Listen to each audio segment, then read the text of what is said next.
اس وقت گورنمنٹ سے گزارش کی، لیکن وہ گورنمنٹ چونکہ انہی کی طرف جاری کر رہی تھی، اسی لیے یہ حضرات مجبور ہوئے اور ان کا ان سے کہنا کوئی فائدہ نہیں ہوا۔ وہ اجودھیا میں خود بذاتے پرسنل خود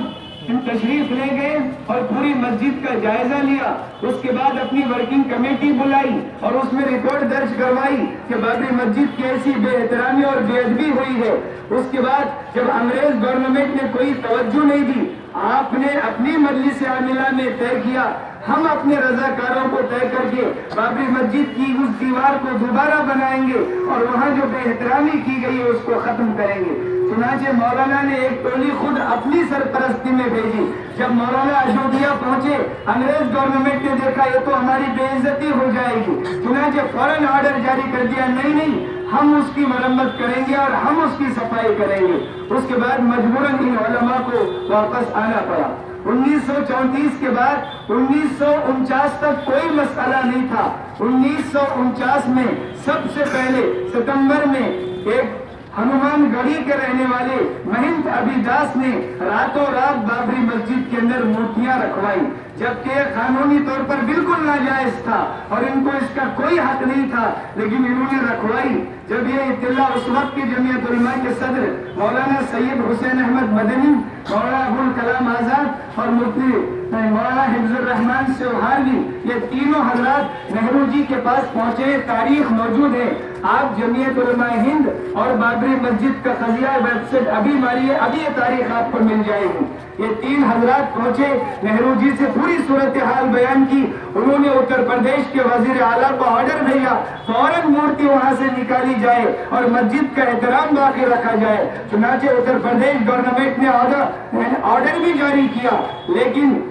اسی دن صبح میں ابھیرام داس نے اسٹے حاصل کر کے اس مورتی کو وہیں رکھا۔ تو اصل جو مسئلہ شروع ہوا 1949 سے شروع ہوا ہے، اس کے بعد سے برابر علماء کرام پیچھے لگے ہوئے ہیں اور ہوتے ہوتے 1986-84 تک کوئی پوجا پاٹ وہاں نہیں ہوتا تھا، کوئی مذہبی رسم نہیں ہوتی تھی، لیکن 1986 میں جب باقاعدہ عدالت نے اس کی اجازت دی، ہندوستان کے قانون کی دھجیاں اڑاتے ہوئے جب عدالت نے اجازت دے دی تو اس کے بعد سے فسادات شروع ہو گئے۔ ہوتے ہوتے 1992 میں بابری مسجد کو شہید ہونا پڑا۔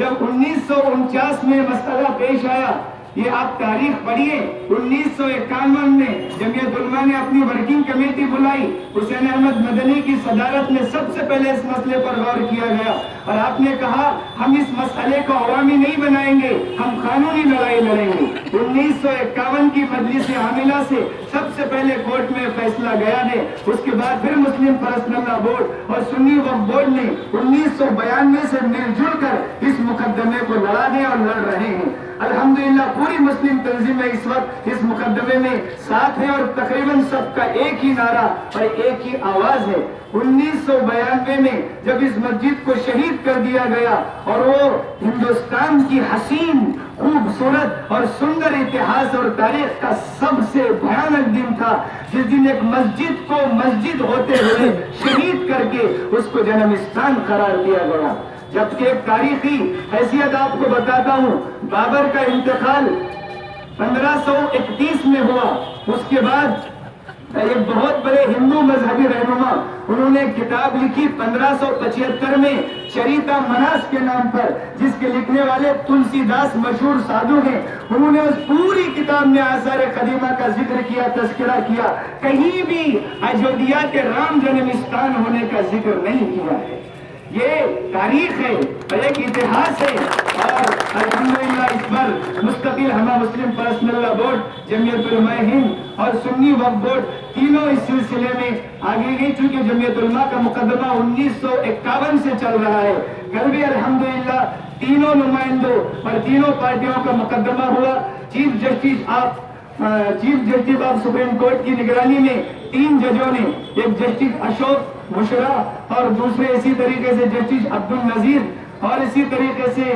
ایک صاحب ہے، 3 ججوں کی نگرانی میں مقدمہ پیش کیا گیا ہے۔ جمعیت علماء ہند کے وکیل راجیو دھون نے تھوڑی سخت مخالفت کرتے ہوئے اس کے بعد دوشنبے مسلم پرسنل لا بورڈ کے وکیل نے بھی یہی کہا کہ یہ اس وقت اس مسئلے کو نہ سنا جائے، اس لیے کہ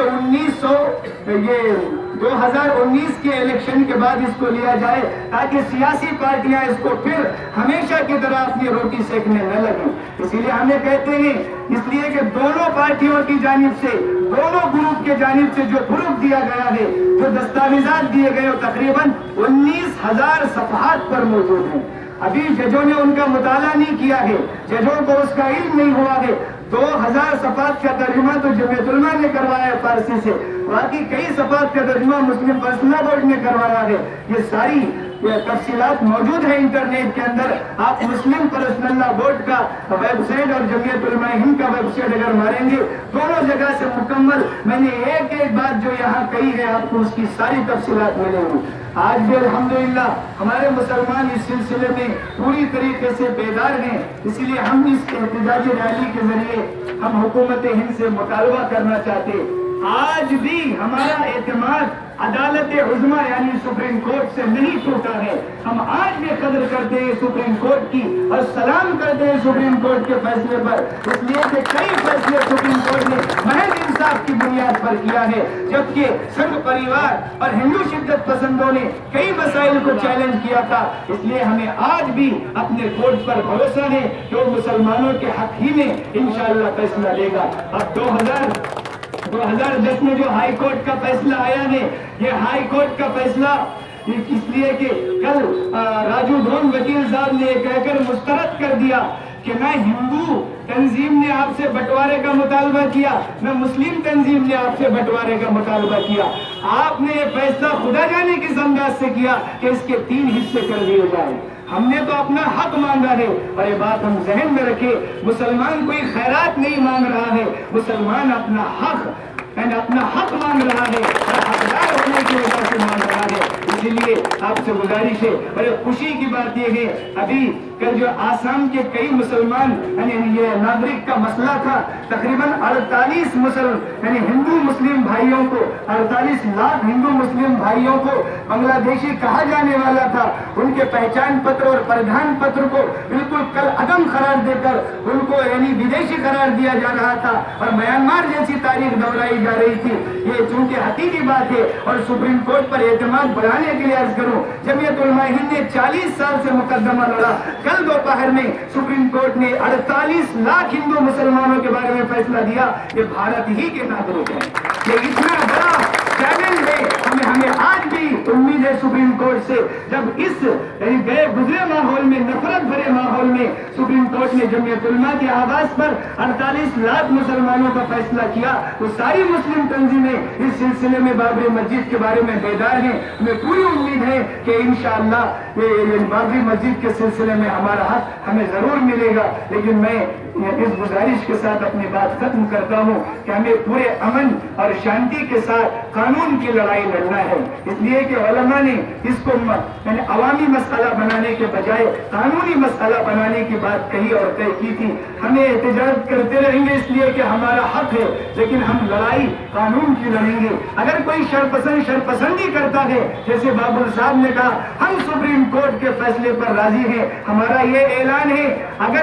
اگر سارے پروف دستاویزات ہمارے ساتھ ہیں اور حقیقت میں وہ مسجد تھی تو پھر ہمارا حق ہمیں دے دیا جائے، اور اگر خدا نہ خواستہ وہ مسجد نہیں تھی تو ہم مجبور ہیں، لیکن ہم اس لیے کہ سارے دلائل موجود ہیں، ہم سپریم کورٹ سے امید کرتے ہیں، جیسے آسام کے 48 لاکھ مسلمانوں کے لیے آپ نے تاریخ ساز فیصلہ کر کے ہندوستان میں انصاف کو قائم رکھا ہے، ہمیں امید ہے آج آپ بابری مسجد کے مسئلے میں بھی انصاف ضرور دیں گے۔ مسجد تھی اور وہ شروع سے مسجد ہے، انشاءاللہ مسجد رہے گی، اسی لیے شری روی شنکر صاحب کو نمائندہ بنا کر مختلف تنظیموں کے پاس بھیجا گیا، جگہ جگہ پہنچے، مسلم پرسنل بورڈ کے پاس پہنچے، جماعت اسلامی ہند کے پاس پہنچے، جمعیت علماء ہند کے پاس پہنچے، دارالعلوم دیوبند پہنچے، سنی علماء کے پاس پہنچے، جمعیت اہل حدیث کے پاس پہنچے، کسی نے بھی ان کے اس مطالبے کو قبول نہیں کیا، سب نے ایک آواز ہو کر کہا ہے یہ مسجد تھی اور قیامت تک مسجد ہی رہے گی۔ کرنے کے لیے تیار نہیں ہیں، اس لیے کہ مسجد خدا کا گھر ہے، آپ ہم سے ہماری جائیداد مانگیے، ہم دینے کے لیے تیار ہیں، وہ خدا کا گھر روز قیامت کا خدا کا گھر ہے۔ انشاءاللہ ان کی نماز کے ساتھ آپ حضرات کو مبارکبادی دیتے ہوئے اور دعا کرتے ہوئے اللہ تعالیٰ اس پورے ملک میں امن و شانتی اور ایکتا کو قائم رکھے. ہندوستان زندہ باد، عدل و انصاف قائم رکھا.